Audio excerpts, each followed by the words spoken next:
Selamat pagi trader BBMA. Bagaimana?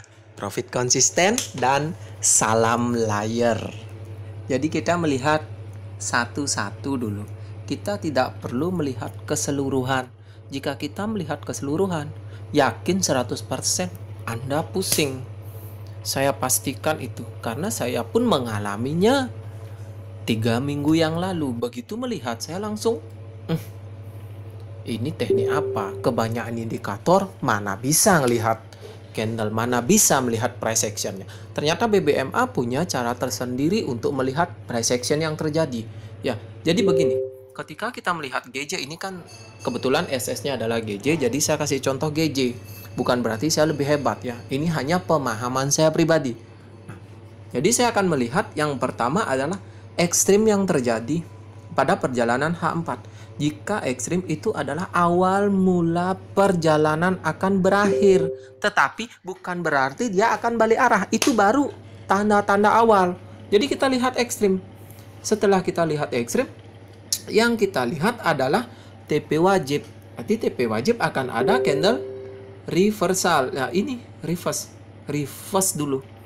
Lalu dia retest. Retestnya ini kebetulan sedikit. Mengalamilah dia TP wajib. Setelah TP wajib, kita akan mencari apa? MHV. Nah, lalu ketika turun, dia tertahan di malo. Kemudian yang kita tunggu apa?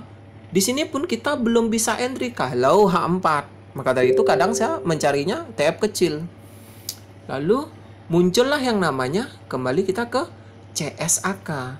Jika sudah ada CSAK, itu yang kita baca bahwa arah akan buy, itu kita pertama yang kita pikirkan. Kemudian setelah muncul CSAK, apakah kita langsung buy? Tidak, kita menunggu re-entry. Inilah yang disebut re-entry-nya CSAK. Di mana? Di malo. Kebetulan ini malonya malo dan tertahan di middle. Disinilah ketika ada candle reject, turun, lalu tidak berhasil breakout.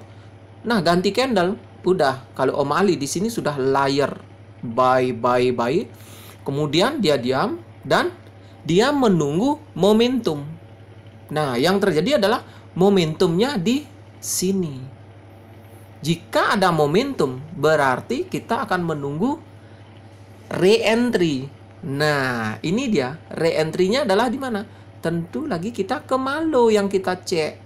Disinilah yang sering dikatakan Bang Gufran, validkanlah di TF kecil.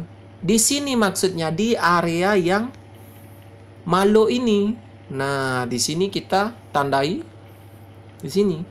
Nah, tinggal kita mencari aba-aba di TF M15. Begitu melihat CSAK di M15, ya sudah. Kalau Om Ali yang H4 di sini dia sudah layar juga. Setelah layar, maka wajib ada momentum lagi. Lalu lewat ini, apakah CS ini akan membuat momentum? Nah, kebetulan ini belum tahu kita. Besoknya baru kita tahu candle berikutnya. Jika ini momentum, tentu kita akan bagi entry lagi di sini. Begitu saja terus. Oke, itulah pandangan saya.